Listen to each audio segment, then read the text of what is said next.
నమస్తే. నేను మీ మాధురి. ఈరోజు మనం నెగెటివ్ ఎనర్జీ మనకి చాలా పనులు చేస్తూ ఉంటాం. ఏ పని చేసినా కలిసి రాలేదునో, లేదు అంటే ఎప్పుడు డిమ్‌గా ఉండటమో, లేదు అంటే చాలామంది ఎక్కువగా నిస్సత్తువగా ఉంటారు. అలాంటి వాళ్ళు ఈ నెగెటివ్ ఎనర్జీని పోగొట్టుకోవాలంటే ఏం చేయాలి? ఈరోజు మనతో పాటు శారద గారున్నారు. తనని అడిగి తెలుసుకుందాం. శారద గారు, ఈరోజు మాకు ఏ టెక్నిక్ చేసి చూపించబోతున్నారు? ఈరోజు చాలా చాలా పవర్ఫుల్ టెక్నిక్ చూపిస్తాను మేడం. కార్తీక మాసం మొత్తంలో ఎప్పుడైనా చేసుకోవచ్చు.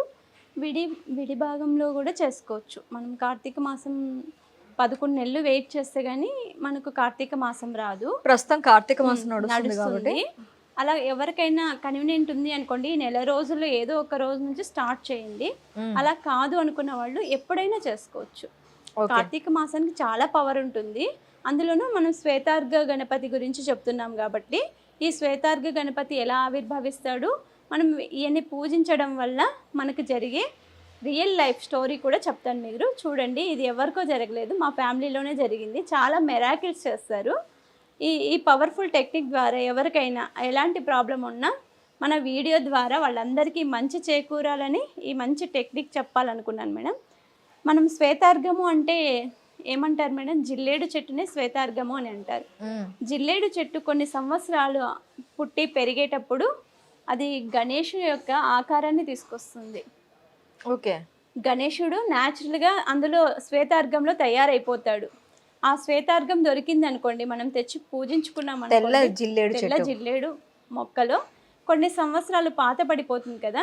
న్యాచురల్‌గానే గణేశుడు తయారైపోతాడు. ఓకే. అలా తయారైన గణపతిని తెచ్చుకొని మనం పూజ చేసుకోవచ్చు. ఒకవేళ మనకు అలాంటిది దొరకకపోతే వాళ్ళు ఆ ఏరుని తీసుకొచ్చి గణేషుడిని చెక్కి అమ్ముతూ ఉంటారు. పూజా హ్మ్. స్టోర్స్‌లో శ్వేతార్ఘ గణపతి అంటే ఇస్తారు. ఎవరైనా ఇస్తారు. ఓకే. ఆ శ్వేతార్ఘ గణపతిని తెచ్చుకోవచ్చు. లేదు మాకు ఇంటి దగ్గర ఎక్కడైనా దేవాలయాల్లో జిల్లేడు మొక్క ఉంది హ్మ్. తెల్ల అని అంటే, జిల్లేడు తెల్ల చెట్టు. జిల్లేడు మొక్క ఉంది మాకు అంటే, డైరెక్ట్ తెల్ల జిల్లేడు మొక్క దగ్గరికే వెళ్ళి మీరు ఈ పరిహారం చేసుకోవచ్చు. ఇది చెప్పే ముందు మా ఫ్యామిలీలో జరిగిన ఒక చిన్న ఇన్సిడెంట్ చెప్తాను మేడం. మా పిన్ని గారు సెవెంత్ క్లాస్ చదువుకున్నారు. హ్మ్. సెవెంత్ క్లాస్ చదువుకున్నారు. మా మామయ్య ఇద్దరు, ఒకరు డాక్టరు, ఒకరు ఇంజినీరు, ఇంకొకడు ఢిల్లీలో సివిల్ ఇంజినీర్‌గా పనిచేస్తున్నారు. ముగ్గురు మామయ్యలు, ఒక పిన్ని. అయితే పిన్ని సెవెంత్ క్లాసే చదువుకుంది. సెవెంత్ క్లాస్‌లోనే మంచి సంబంధం రైల్వే డిపార్ట్‌మెంట్ మన సికింద్రాబాద్, హైదరాబాద్‌లో సికింద్రాబాద్‌లో రైలు నిలయం ఉంది కదా! అక్కడి నుంచి మా బాబాయ్ మ్యాచ్ వచ్చింది. మంచి సెంట్రల్ గవర్నమెంట్ జాబ్ కదా! అని సెవెంత్ క్లాస్ చదువుతున్నప్పుడు ఇప్పుడు ఆవిడకి 55 ఇయర్స్ ఉండొచ్చు మేబీ. ఓకే. ఒక 40 ఇయర్స్ 40 బ్యాక్. ఇయర్స్ బ్యాక్ జరిగిన విషయం ఇది. అప్పుడు పిన్నికి ఏం జరిగిందంటే, పిన్ని నాతో షేర్ చేసిన విషయం, మా కుటుంబ సభ్యులందరికీ తెలిసిన విషయమే ఇది. అయితే పిన్ని వాళ్ళ ఇంటి దగ్గర మ్యాచ్ వచ్చింది. మంచి సంబంధం కదా అని పిన్నికి మ్యారేజ్ చేసేసారు. సెవెంత్ క్లాస్ అయిపోంగానే. బాబాయ్ పెళ్లి చేసుకొని వెళ్ళిపోయారు పిన్నిని తీసుకొని.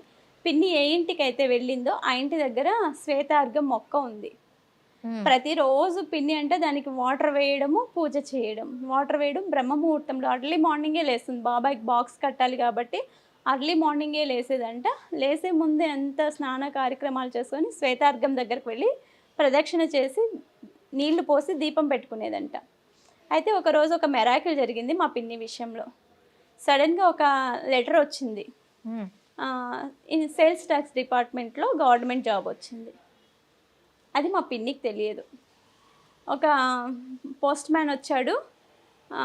ఎంప్లాయ్‌మెంట్ కార్డ్ ఏసేసి వెళ్ళిపోయాడు. పిన్ని హ్మ్. చెత్తలో ఊడ్చేసి డస్ట్‌బిన్‌లో పడేసింది. అది కూడా చూసుకోలేదు పిన్ని. ఆ ఆలోచన కూడా లేదు. అర్లీ మార్నింగే ఊడ్చేసింది, డస్ట్‌బిన్‌లో పడేసింది.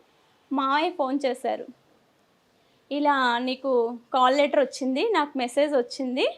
మెసేజ్ కూడా ఉండదు మేడం. అప్పుడు ఎంప్లాయ్‌మెంట్ ఉండేది. Seventh hmm. క్లాస్ పాస్ అవ్వంగానే ఎంప్లాయ్‌మెంట్ చేయించేవాళ్ళు. హ్మ్. ఎంప్లాయ్‌మెంట్ చేయించారు. ఇలా నాకు కాలొచ్చింది చెప్పారు వాళ్ళు. నేను కలిస్తే మా మావయ్య టీచర్, గవర్నమెంట్ టీచర్. ఆయనకి కలిసి చెప్పారంట. ఇలా మీ చెల్లికి జాబొచ్చింది. పోస్ట్ మ్యాన్ చెప్పాడు. జాబ్ కార్డ్ తీసుకొచ్చి ఇంట్లో పెట్టాను అని చెప్పారంట. అయితే పిన్ని ఏం చేసింది, ఊడ్చింది, డస్ట్‌బిన్‌లో వేసేసింది. వేసిన వెంటనే మావయ్య ఫోన్ చేస్తే ఇల్లంతా వెతికారు. బీరువాలో వెతుకుతున్నారు, సోఫాల కింద వెతుకుతున్నారు. ఎక్కడ వెతికినా దొరకట్లేదు. చూడు పోస్ట్ మ్యాన్ గేట్‌లో వేసేసి వెళ్లారంట అని చెప్తే, అప్పుడు ఊడ్చి డస్ట్‌బిన్‌లో వేశానేమో అని తీసి చూస్తే అది ఎంప్లాయ్‌మెంట్ కార్డ్. అట్ ప్రెజెంట్ ఇప్పుడు కూడా మా పిన్ని హైదరాబాద్లో వర్క్ చేస్తున్నారు, గవర్నమెంట్ జాబ్. ఇంకా ఆమెకి 10 years సర్వీస్ ఉంది. ఆవిడ చెప్పిన గొప్ప అచీవ్మెంట్ మేడం ఇది.